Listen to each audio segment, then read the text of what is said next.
Hello, guys, and welcome back to the NW Sportscast. The Mariners blow a 3-1 lead and lose to the Houston Astros by a score of 5-3. And in this game, George Kirby, he left the sixth inning with that 3-1 lead that I aforementioned, and it just all blew up in the seventh. The Mariners bullpen could not figure out how to throw strikes. 4 walks in the seventh inning, along with a few infield singles, an error by Cal Raleigh, collision in right field, just everything going wrong for the Mariners. This is your NW Sportscast Mariners postgame show. Levi, what happened there in the seventh inning? I mean, correct me if I'm wrong, but I think that was the storyline. That seventh inning that really blew up for the Mariners. Well, you could say the seventh. You could also say the eighth inning would be its own storyline. But let's talk about the seventh first. Drew, Yeah, good point. I noticed right away, as soon as the Astros got that first base runner, that crowd was loud. That crowd was intense. And my first thought was, man, I respect this crowd. They're 9 games below 500, off to an absolutely horrendous start. And they are still packing that house full of intense fans who are definitely wanting to get in the heads of the Mariners. And that's exactly what they did. I mean, the Mariners are making fielding errors, fielding mistakes. Mitch Haniger ran into Julio. Julio probably shouldn't have been going for that ball. It was definitely in right field. But at the same time, if Julio could get to it, and it looked like he could have, he might have been able to throw out the runner. And instead, Haniger, obviously didn't throw out the runner. Then we have Cal Raleigh just throws the ball over Josh Rojas's head. That gives up a run, and I'm not sure exactly what Cal was thinking there because, like, picking off a guy at third base is usually not the move. Very And then unpowered. another time, then we get Jose Altuve with that little bunt. Oh my gosh, man, what are we doing? Letting him a sacrifice bunt with 2 outs? That never happens. I mean, who they're right, but again, like, that's where Rojas is playing back and Altuve making that veteran call. And then Gabe Spire doing what I've never seen. I don't think he's ever done this before in a Mariners uniform. He walks Alvarez and Tucker back to back. It was just, it was a tragedy of errors in the seventh inning. I couldn't believe it. I mean, everything, and I really do think, Drew, that the fans were in the Mariners' heads. Yeah, there was just a lot of things that went wrong. You mentioned Gabe Spire with the 3 uncharacteristic walks. There's a lot of uncharacteristic things that happened in that seventh inning for the Mariners. Just that usually doesn't happen in right field. Julio and Mitch Haniger, I've never really seen have issues communicating for balls. I would say it's probably more on Julio, but then again, you could argue if the center field gets to it, that is their ball. But Julio is like really moving his momentum all the way to his left. And Mitch Haniger could have stepped into that throw. I think I would have rather Mitch just catch that ball. Cal Raleigh, very uncharacteristic throw over Rojas. So a lot of uncharacteristic things in the seventh. In the eighth, a lot of predictable things happened for the Mariners offense. The typical get runners on second and third, no outs, and one thing leads to the next. A base running error by Julio. Mitch Haniger can't get it done. I mean, it's just typical. I mean, the seventh inning, okay, fine. That stuff usually doesn't happen. But then you kind of battle back in the eighth a little bit. Give the Mariners some credit. They battle second and third, no outs. You should score 2 there. I mean, you really should. Especially when you're down 2, you should find every way possible to get that guy from second home. And they didn't even scratch across 1. I mean, what happened there, Levi?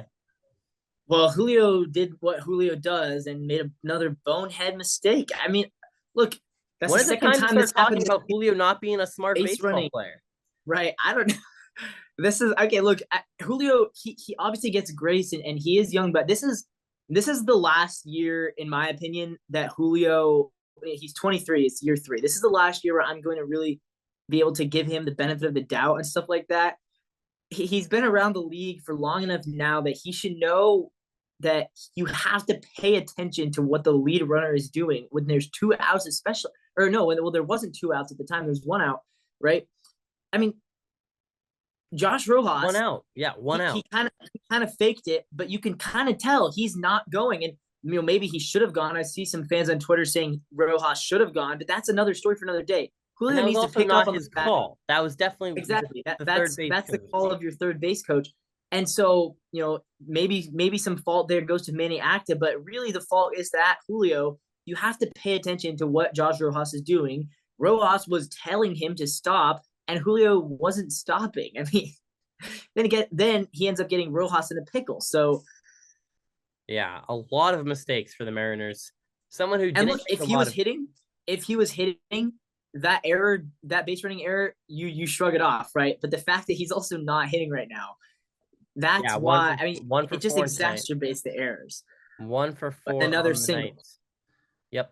A lot of mistakes in the seventh and eighth inning. Someone who didn't make a lot of mistakes though, George Kirby. 6 innings pitched, just the Yeah. 4 hits, only 1 earned run, just 3 strikeouts. But it's very George Kirby-esque. Doesn't give up a walk. And you only get 3 strikeouts, but you don't give up a walk. It's kind of what you get when dealing with George Kirby. He was dominant tonight, Levi. I mean, his control was 80 grade control. I mean, it really was.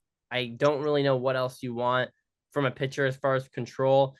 He's good stuff. It's not elite though, and he showed tonight once again that you do not have to be elite with your stuff to be a really really good pitcher in the MLB. George Kirby will be able to pitch for 15 years at a high quality level if he Oh continues yeah. like this because of just the mentality and the strategy and how he attacks batters. It's brilliant. And because of his natural ability to not get a bunch of strikeouts and stuff, he does only throw the 6 innings because his pitch count was a little bit higher. But either way, Kirby with another ace-like performance. Is George Kirby, Levi, our number one pitcher right now? I'm gonna say no.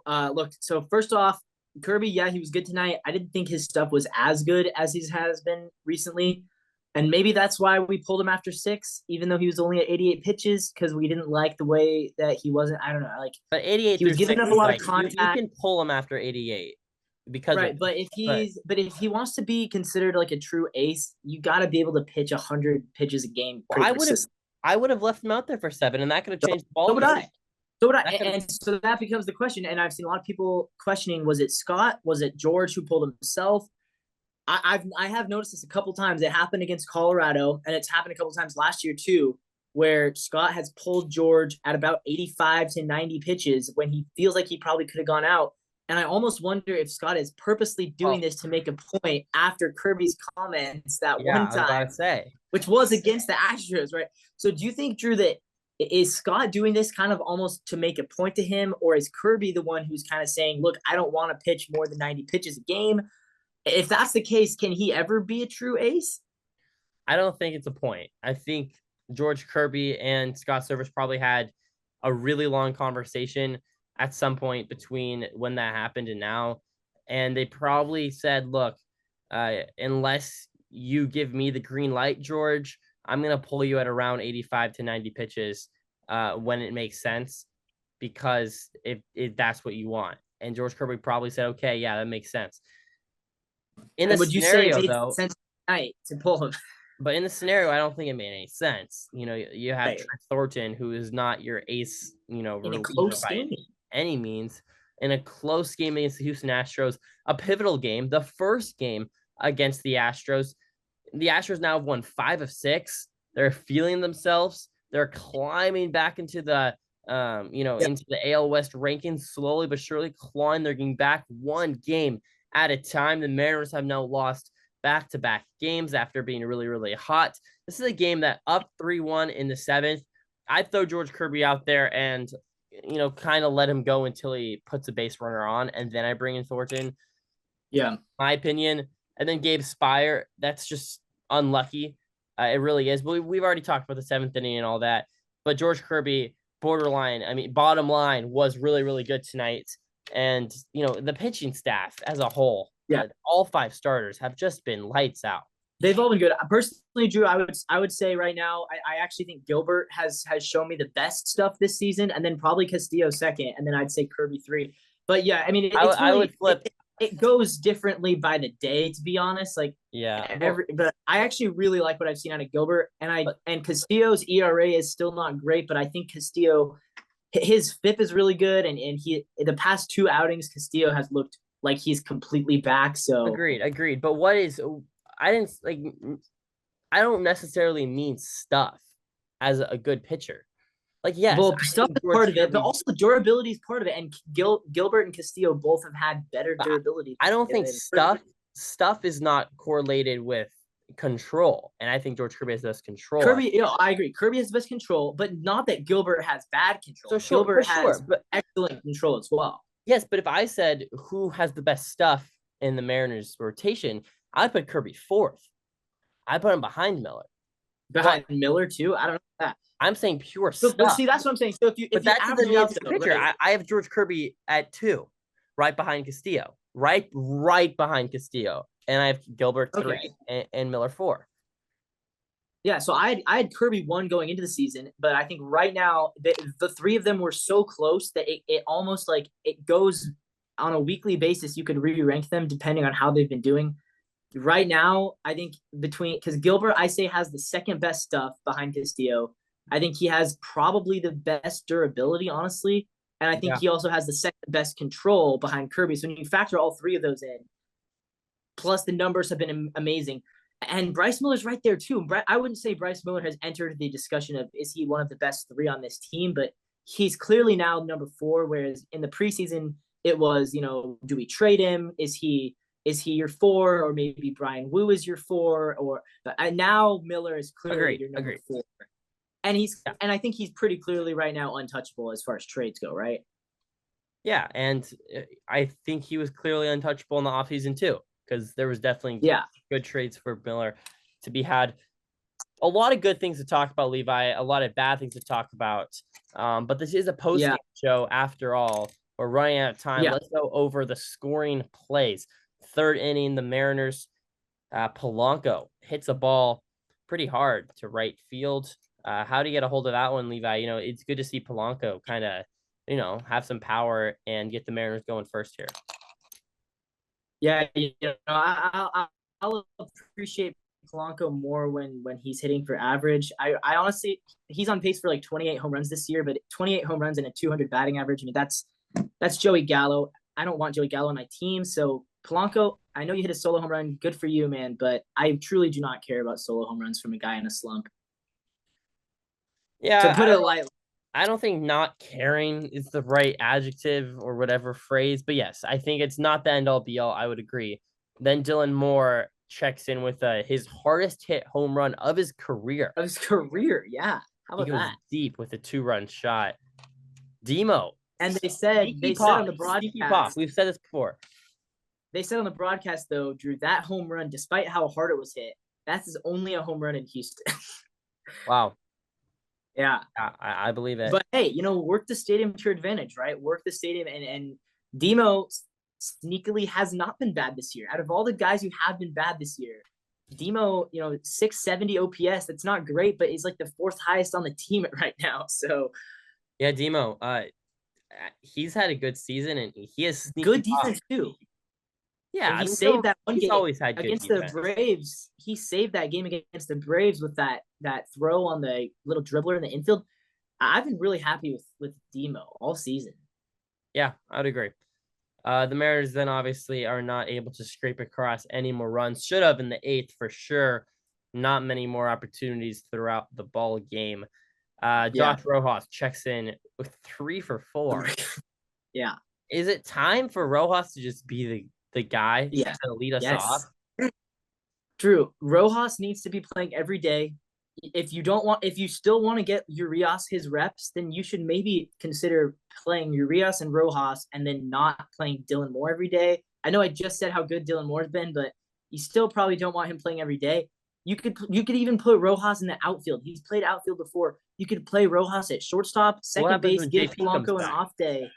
What's that? What happens when JP comes back?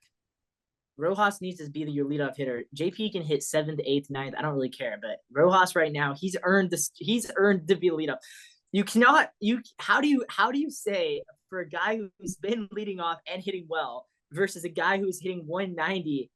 I mean, it's not like I'm sorry, JP. I You earned know. your leadoff spot last year. You got to earn it back. You got to earn it back, and that's how baseball works. That's how sports work. You got to earn the spot back. I agree with you. It's just it is a crazy Julio thing moved to down the think. lineup last year, and then he earned to move back up, and the same could hopefully happen with JP. I mean, it'd be I would love it if JP comes back on a tear, and then we have a serious dilemma of who do you be the leadoff hitter. Right now, it's not a dilemma.